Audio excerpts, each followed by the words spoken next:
Halo, selamat pagi. Perkenalkan, nama saya Heni Anggraini dari Program Studi PG PAUD Universitas PGRI Kanjuruhan, Malang. Spesialisasi saya dalam mengajar yaitu di bidang perkembangan peserta didik dan perkembangan anak. Hari ini saya akan menjelaskan teknik pembelajaran yang saya gunakan dalam metode DIA, yaitu Delivery, Interaction, and Assessment. Selanjutnya, saya akan menjelaskan yang pertama, yaitu deskripsi mata kuliah, yang kedua, luaran mata kuliah, serta yang ketiga adalah model pembelajaran. Perkembangan anak merupakan mata kuliah dasar yang harus diampu oleh mahasiswa di program studi PG PAUD Universitas PGRI Kanjuruhan, Malang. Pada mata kuliah ini membekali mahasiswa dalam memahami tentang karakteristik pada anak usia dini, perkembangan pada anak usia dini untuk mengoptimalkan perkembangan mereka. Setelah mengikuti perkuliahan ini, mahasiswa diharapkan yang pertama memahami, yang kedua menghayati, dan yang ketiga mengaplikasikannya pada dunia pendidikan serta dalam kehidupan sehari-hari. Materi-materi dalam perkembangan anak 2 meliputi yang pertama, konsep tumbuh kembang pada anak usia dini. Yang kedua, pengaruh lingkungan serta genetika terhadap perkembangan anak. Yang ketiga, teori-teori perkembangan, yaitu meliputi perkembangan sosial, perkembangan emosi, perkembangan bermain, perkembangan kreativitas, perkembangan pengertian, perkembangan moral, minat pada anak, perkembangan kepribadian, perkembangan gender atau peran, serta materi hubungan di dalam keluarga. Untuk memahami materi-materi tersebut, mahasiswa akan mengikuti 14 kali pertemuan, di mana pertemuan ini dilakukan secara online. Setelah kita mengetahui gambaran singkat mengenai mata kuliah perkembangan anak, maka selanjutnya saya akan menjelaskan tentang teknik pembelajaran yang saya gunakan dalam mata kuliah perkembangan anak dengan teknik DIA. Apa itu DIA? Yang pertama, teknik delivery, yaitu bagaimana cara saya menyampaikan materi kepada mahasiswa mengenai topik-topik tersebut. Ada 2 strategi yang saya gunakan dalam menyampaikan materi kepada mahasiswa. Yang pertama, saya menggunakan textbook, di mana beberapa buku textbook yang saya gunakan adalah yang pertama, bukunya Harlock dengan judul Perkembangan Anak. Yang kedua, bukunya Santrok dengan judul Lifespan Development. Yang ketiga, saya menggunakan bukunya William Crane dengan judul Teori-teori Perkembangan.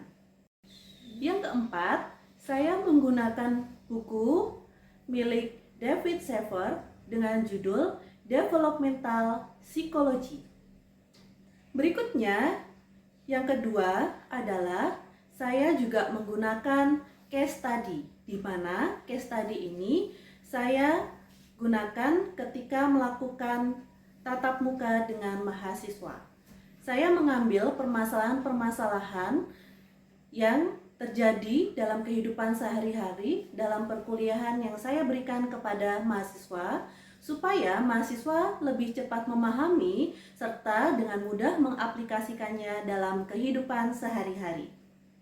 Teknik pembelajaran yang kedua adalah interaktif, di mana interaktif ini adalah bagaimana cara saya berkomunikasi dengan mahasiswa. Ada beberapa saluran komunikasi yang saya gunakan dalam berkomunikasi dengan mahasiswa PG PAUD di Universitas PGRI Kanjuruhan Malang. Yang pertama yaitu saluran komunikasi ketika di dalam kelas pembelajaran. Yang kedua, saya juga membuat grup WhatsApp yang bisa digunakan untuk melakukan diskusi dalam permasalahan-permasalahan yang mungkin ditemukan oleh mahasiswa dalam kehidupan sehari-harinya. Yang ketiga, saya juga menggunakan Zoom Meeting untuk melakukan pertemuan secara virtual bersama dengan mahasiswa. Teknik yang ketiga adalah asesmen. Di awal perkuliahan, saya melakukan kontrak kuliah dengan membuat kesepakatan antara mahasiswa dan dosen dalam hal materi serta penilaian yang akan saya gunakan dalam pembelajaran di mata kuliah perkembangan anak. Dengan kontrak perkuliahan, mahasiswa akan lebih memahami yang pertama terkait dengan materi apa saja yang nantinya akan mereka pelajari dalam satu semester. Kemudian, mereka juga akan lebih memahami tentang penilaian yang akan saya gunakan dalam satu semester. Berikut contoh penilaian yang saya gunakan. Baik, itu beberapa gambaran singkat mengenai mata kuliah yang saya ampu di program studi PG PAUD Universitas PGRI Kanjuruhan Malang. Selanjutnya, saya akan menayangkan video pembelajaran sebagai contoh dalam kegiatan pembelajaran yang saya lakukan sehari-harinya. Baik, Assalamualaikum warahmatullahi wabarakatuh. Perkuliahan kita untuk perkembangan anak 2, kita akan membahas tentang tema perkembangan moral Kolberg. Oke. Mungkin teman-teman sudah mengikuti mata kuliah sebelumnya, yaitu perkembangan moral milik Piaget. Nah, tujuan dari perkembangan moral Kolberg ini yang pertama adalah agar mahasiswa lebih dapat memahami tentang tahapan perkembangan moral milik Kolberg. Kemudian yang kedua adalah tentang pandangan Kolberg mengenai bagaimana perkembangan moral pada anak-anak. Yang ketiga yaitu tentang hakikat perilaku moral pada anak-anak. Dan yang keempat adalah memahami tentang perasaan-perasaan anak-anak dalam hal menyumbang bagi perkembangan moral mereka. Untuk kali ini kita akan sedikit mengulas tentang perkembangan moral miliknya Kolberg ya, di mana kalau untuk perkembangan moral Kolberg ini lebih didasarkan pada penalaran gitu ya. Dan yang kedua, menurut Kolberg bahwa tahapan moral ini sifatnya lebih bertahap atau sistematis.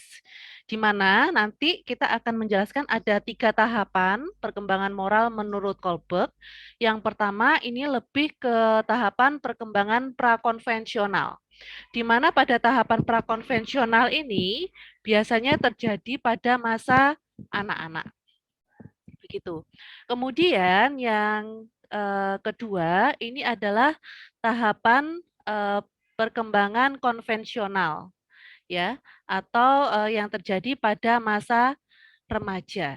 Dan yang terakhir ini adalah tahapan perkembangan di masa dewasa atau yang sering kita sebut sebagai postkonvensional. Perkembangan moral Kolberg ya, yang dimulai dari masa anak-anak sampai menuju dewasa. Nah, seperti tadi yang sudah saya paparkan bahwa Kolberg ini lebih menekankan pada penalaran yang pertama. Kemudian yang kedua dikatakan bahwa menurut Kolberg sendiri perkembangan moral ini sifatnya adalah bertahap ya. Jadi dimulai dari masa anak-anak, remaja, dan dewasa. Mungkin sering ya kita mengalami yang namanya dilema moral. Nah, apa sih yang dimaksud dilema moral? Dilema moral itu adalah sebuah perasaan di mana ketika kita menghadapi sebuah situasi atau kondisi, kita dituntut untuk mengambil salah satu keputusan. Nah, seperti contohnya ya, seperti di PPT yang sudah terlihat, ini pertanyaannya adalah misalkan berkaitan dengan kira-kira aborsi itu adalah sebuah masalah yang berkaitan dengan hak atau lebih ke masalah moral. Yang kedua, misalkan contohnya eutanasia ya. Ada yang tahu tentang eutanasia, teman-teman? Suntik mati. Oke, suntik Untuk mati gitu ya. Nah, eutanasia mungkin kalau di Indonesia masih jarang terdengar gitu ya. Karena memang di Indonesia sendiri masih ada pro kontra gitu tentang pendapat mengenai eutanasia atau suntik mati. Di mana eutanasia ini apakah gitu ya diizinkan atau tidak. Terutama biasanya diberikan atau dilakukan kepada terpidana mati. Untuk menjawab pertanyaan-pertanyaan seperti ini, nanti kita akan lebih memahami pada tahapan perkembangan moral miliknya si Kohlberg.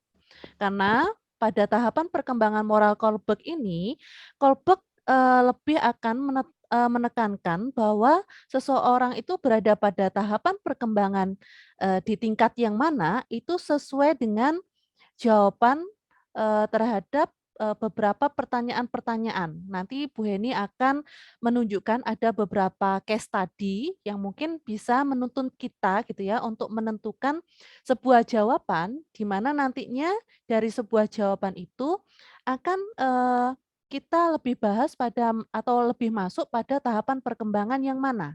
Yang prakonvensional kah?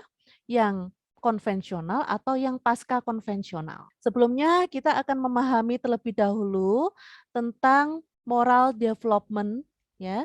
Ini tokohnya adalah Kohlberg, di mana menurut Kohlberg sendiri bahwa moral development ini adalah sebuah pemahaman mengenai benar dan salah.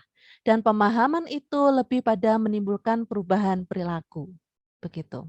Nah, kadang-kadang pemahaman mengenai moral ini lebih diartikan atau disebut dengan nurani, gitu ya, hati nurani. Karena nanti di tahapan paling teratas, di tahapan perkembangan moral ini, di tahapan pasca konvensional, itu sebuah permasalahan atau dilema moral itu ya, lebih dipandang sesuai dengan hati nurani kita. Jadi sebuah keputusan yang diambil berdasarkan hati nurani seseorang atau individu itu dianggap sebagai tahapan perkembangan yang paling tinggi ya atau disebut berada pada tahapan perkembangan pasca konvensional. Nah, untuk perkembangan moral Kohlberg sendiri begitu ini berdasar pada hasil penelitiannya Kohlberg. Dia selama 20 tahun melakukan wawancara gitu ya, terutama pada anak-anak terkait dengan permasalahan atau situasi kondisi yang mereka temui. Contohnya misalkan ketika anak mengikuti ujian gitu ya. Nah, ketika seorang anak mengikuti ujian, kemudian dia ternyata belum siap karena tidak belajar begitu. Kemudian dia dihadapkan pada situasi kondisi seperti itu, apa yang dia lakukan? Apakah dia akan menjawab pertanyaan-pertanyaan atau soal ujian sesuai dengan kemampuannya atau kemungkinan dia dihadapkan dengan perilaku mencontek gitu ya, mencontek teman-teman yang ada di sebelahnya misalkan seperti itu. Nah, mungkin untuk anak-anak hal-hal seperti ini sering terjadi gitu ya. Dan apa yang dilakukan kalau untuk anak-anak biasanya? Oh, dari pengalaman jauh sebisa mungkin, sebisanya Bu. Bisa mungkin Sampai ya. mencontek. Nggih. Ini untuk untuk mahasiswa usia 25 tahun atau untuk anak usia 6 tahun, Bu? Kalau untuk anak-anak gimana? Dia sedang mengikuti ujian. Ternyata dia tadi malam nggak belajar gitu ya. Maka apa yang dilakukan? Dia akan Mencontek Mencontek kalau untuk teman, anak-anak mencontek biasanya mencontek teman terus di gitu ya. membuat sebelahnya. membuat apa namanya kerpean. Nah, membuat kerepean ya, Bu ya. Iya, Pengalaman ya, Bu Yuyun ya. ya. Nah, Lihat ini situasi kanan kiri, Bu. iya sesuai dengan situasi dan kondisi di mana seseorang itu ditempatkan begitu ya. Iya. Nah, hal-hal seperti itu sebenarnya wajar dan sering mungkin kita lihat terutama pada anak-anak. Kenapa? Karena tadi mereka masih berada pada tahapan perkembangan moral yang paling dasar. Apa yang dimaksud sebagai tahapan perkembangan moral yang paling dasar? Nah, ini nanti kita akan melihat 3 tahapan perkembangan moral si Kohlberg ini ya.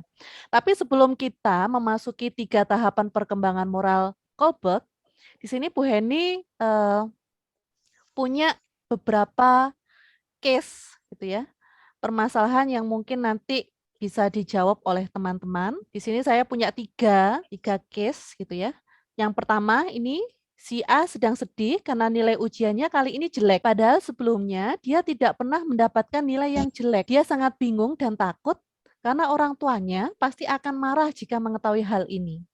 Sebaliknya juga, jika dia tidak memberitahukan hasil ujiannya, maka dia tidak akan mendapat tanda tangan dari orang tuanya.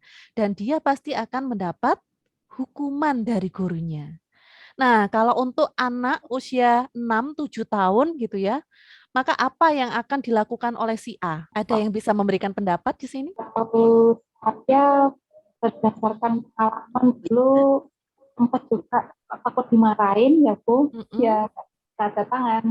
Oke. Tapi juga karena terpaksa gitu, terus dimarahin, kok nggak ditandatangani, berarti orang tua nggak tahu. Akhirnya ya terpaksa nggak tanda tangan, terus ya di ini sama orang tua, kamu kenapa nggak ngerjakan tugas gitu.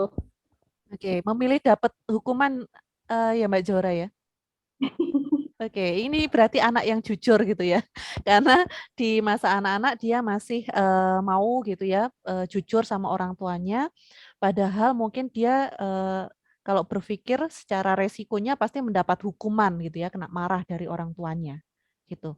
Tapi di beberapa situasi dan kondisi, ternyata juga sering kita mendapati bahwa anak-anak juga banyak yang memilih untuk berbohong gitu ya. Kenapa kok mereka berbohong? Cari amannya, Bu. Oh, cari amannya gitu ya, supaya nggak mendapat resiko, yaitu mendapat hukuman dari orang tua. Nah, nanti kita lihat di tahapan perkembangan prakonvensional. Oke, kasus yang kedua ya, ini ada seorang wanita sedang sekarat karena suatu kanker. Dan hanya ada satu obat yang dapat menyembuhkan. Obat itu terbuat dari radium yang baru saja ditemukan dan harganya tentu sangat mahal. Penemunya minta bayaran mahal untuk dosis kecil yang dapat menyelamatkan nyawa. Hans, suami dari wanita itu, meminjam uang ke sana kemari dan ternyata hanya mendapat separuh dari harga obat. Dia mengatakan pada tukang obat bahwa istrinya sekarat dan meminta agar obat itu dijual lebih murah. Ya, atau si Hans ini diperbolehkan untuk berhutang kepada si apoteker. Namun ternyata apoteker itu menjawab, aku menemukan obat ini dan aku juga perlu uang untuk meneruskan pembuatan obat tersebut. Hans kemudian merasa putus asa gitu ya. Dan apa yang dia lakukan? Ternyata dia membongkar atau mencuri obat di apotek tersebut untuk istrinya. Nah, sekarang pertanyaannya, should Hans have done that? Boleh nggak hal itu dilakukan oleh si Hans? Boleh nggak di sini teman-teman? Menurut saya boleh, Bu, karena itu terdesak. Oke, kalau Mbak Yuyun ya di sini bilangnya boleh si Hans itu perilakunya diperbolehkan. Kenapa? Karena dia dalam situasi dan kondisi yang mendesak ya. Jadi di sini diperbolehkan karena situasi dan kondisi. Oke. Ada yang punya pendapat yang berbeda di sini? Saya Bunda, Oke, monggo Bu Uut. kalau menurut saya tidak boleh Bunda, Tidak karena boleh, Bu. Iya, tidak boleh menurut saya. Karena apa? Walaupun itu demi istri yang dicintainya, tapi kan itu yang dilakukan itu sudah melanggar kebenaran, melanggar hukum.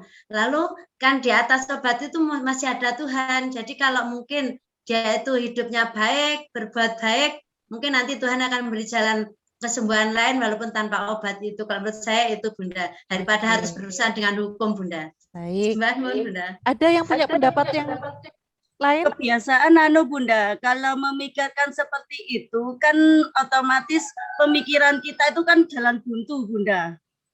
Oke, karena tadi ya terdesak pada Iya, situasi terdesak dengan kondisi itu yang mendesak apapun sekali. yang kita lakukan demi istri. Oke, jadi kalau Bu Yuyun ini membenarkan, kenapa kok dibenarkan? Karena ini berada pada situasi dan kondisi yang tidak memungkinkan, sangat mendesak gitu. Kalau nggak dapat obat, maka resikonya istrinya meninggal. Nah, ternyata Bu Uut punya pendapat yang beda lagi di sini, gitu ya. Kalau Bu Ut bilang nggak boleh gitu, perilaku itu nggak boleh dilakukan si hands. Kenapa? Karena kita punya Tuhan, ya Bu Ut, nggih. Walaupun mungkin perilaku itu tidak diketahui orang lain, tapi Tuhan tahu. Dan itu adalah perilaku yang melanggar hukum. Nah, ini dua jawaban yang berbeda. Nah, sekarang teman-teman saya akan menjelaskan tentang ada 3 tingkat tahapan perkembangan moral milik Kolberg, ya, di mana masing-masing tingkatan ini yaitu prakonvensional. Nah, prakonvensional ini menurut Kolberg itu biasanya terjadi pada anak-anak, ya. Jadi kalau untuk anak usia dini, nah ini biasanya tahapannya masih prakonvensional nih, gitu. Di mana kalau untuk anak-anak itu mengatakan bahwa aturan itu berasal dari luar diri orang. Jadi ada orang-orang atau figur otoritatif yang ada di sekitarnya yang membuat aturan tersebut. Nah, untuk prakonvensional tadi itu dibagi menjadi 2 tahapan. Tahap pertama ini adalah orientasi pada hukuman dan kepatuhan. Baik dan jelek tergantung pada akibat. Jadi kalau untuk tahapan pertama ini, oke, anak-anak itu lebih menghindari pada hukuman, patuh pada figur otoritas agar tidak dihukum. Tapi dia tidak akan mengatakan salah bila tidak diketahui atau tidak dihukum. Jadi kalau untuk anak-anak tahapan prakonvensional tahap 1 itu tergantung pada adanya reward dan punishment, ya. Perilaku terbentuk karena adanya reward dan punishment. Untuk tahapan kedua ini disebut sebagai naif hedonisme, ya. Patuh aturan untuk dapat reward atau pemuasan tujuan pribadi. Dapat melihat dari sudut pandang orang lain tapi perilakunya berorientasi pada harapan untuk mendapatkan keuntungan. Nah, ini ya. Kita lanjutkan di tingkatan kedua ya. Ini ada moralitas konvensional. Nah, biasanya tingkatan kedua ini terjadi pada anak-anak yang sudah mulai beranjak dewasa. Kalau Kolberg mengatakan, oh kalau usianya 9 tahun ke atas, itu sudah memasuki tahapan moralitas konvensional. Nah, untuk moralitas konvensional, ini juga ada 2 tahapan ya. Tahapan ketiga, ada tahapan yang disebut sebagai orientasi anak manis. Nah, biasanya anak-anak itu cenderung berperilaku yang dianggap bermoral itu ketika dia cenderung menyenangkan, membantu, atau disetujui oleh orang lain. Nah, untuk tahapan keempat, ini disebut sebagai moralitas untuk mempertahankan tatanan sosial. Orang mempertimbangkan sudut pandang orang lain dan hukum yang sudah dibuat. Nah, memasuki untuk tingkatan yang terakhir atau tingkatan ketiga, ini kita sebut sebagai tingkatan postkonvensional. Biasanya dimiliki oleh orang-orang yang sudah beranjak tahap yang kelima, ini kontrak moralitas hak individu, hukum yang sifatnya diterima secara demokratis. Biasanya kalau untuk orang yang sudah dewasa, mereka sudah paham, sadar adanya tujuan hukum. Hukum adalah kontrak sosial yang harus dipatuhi. Sedangkan untuk tahapan yang keenam, ini tahapan yang paling tinggi untuk postkonvensional, di mana moralitas individual itu lebih pada prinsip nurani, hati nurani yang berkata ya Bu ya. Jadi kalau kita dihadapkan pada situasi dan kondisi tertentu, kemudian yang berperan lebih ke arah hati nuraninya. Nah, menurut si Kolberg sendiri bahwa tahapan ini adalah biasanya dimiliki orang yang sudah memasuki pada masa dewasa. Tapi apakah semua orang yang berada pada masa dewasa itu pasti memiliki atau sudah berada pada tahapan postkonvensional? Belum tentu dah. Belum Belum tentu, tentu Bu. gitu ya, Bu ya. Iya. Apa Bu contohnya Bu? Perilaku apa Bu? Ya kayak saya tadi dah, saya terlalu memikirkan tentang hukum, tentang ini itu. Jadi ya hati nurani saya malah tertutup dah. Ternyata lebih bagus Bu Yuyun. Gitu, Ge. Kemudian case yang kedua tadi, si Hans yang harus mencuri karena dia tidak memiliki uang untuk memperoleh obat. Jadi sebenarnya tujuannya semua sama, yaitu adalah untuk kepentingan bersama. Sama. Walaupun tadi pilihannya macam-macam. Banyak nggak dilema yang dirasakan ini oleh, di sini kan banyak nih yang sudah mengajar begitu nggih? Kira-kira apa sih dilema pendidikan yang dirasakan di tengah pandemi COVID-19 saat ini? Dilemanya itu Bu, kita nggak bisa bertemu dengan murid kita, terus kita juga pasti akan bekerjanya double, Bu. Nggih. Membuat tutorial, membuat video-video untuk memberikan supaya pembelajaran itu efektif. Oke. Itu juga membuat beban jadi bu gurunya tambah banyak pekerjaan. Oke. Jadi ini di sisi guru gitu ya. Iya. Di sisi guru ini tentunya memberikan tugas yang lumayan banyak gitu ya. Iya. Iya. Jadi tidak seperti ketika sebelum adanya pandemi Covid, kita bisa bertemu dengan anak-anak bertatap muka begitu nggih. Iya. Sehingga juga ini juga mempengaruhi tentunya perkembangan siswa ya. Banyak sekali kalau kita lihat, mungkin teman-teman guru juga sering mendengar keluhan-keluhan yang diutarakan oleh orang tua murid, ya. Orang tua sudah mulai stres ketika harus mendampingi atau mengajari anak-anaknya di rumah. Karena belum tentu ternyata anak-anak itu mau belajar ketika bersama dengan orang tua. Gitu. Atau dalam sudut pandang anak-anak. Anak-anak sekarang sudah mulai bosen. Ya. Jangankan anak-anak, mahasiswa saja mungkin sudah mulai bosen gitu kan ya. Tatap mukanya virtual terus gitu ya. Sudah lama ini hampir 1 tahun lebih. Bahkan tidak bertemu sama sekali dengan dosennya.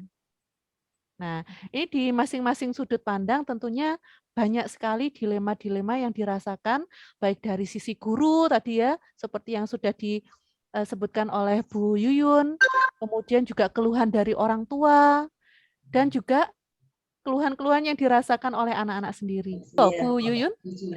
Menurut saya dilemanya guru harus bisa menata anak itu, Bu. Soalnya kan kita tidak mengajar melalui tatap muka. Otomatis kita harus pendekatan dulu ke anak itu. Soalnya kan banyak tekanan-tekanan pembelajaran di rumah dari orang tua juga.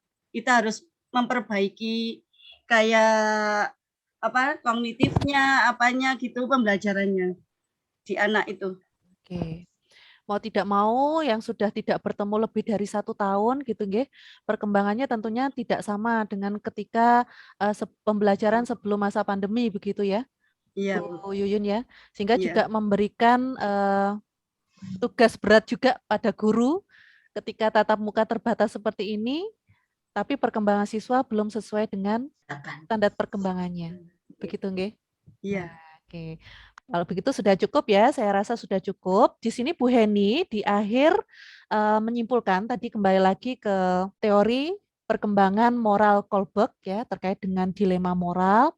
Di sini yang perlu kita simpulkan bahwa teori perkembangan moral itu menurut Kohlberg ada 3 tahapan tadi. Ada prakonvensional, konvensional, dan post-konvensional, di mana Kohlberg ini menekankan lebih pada penalaran ya.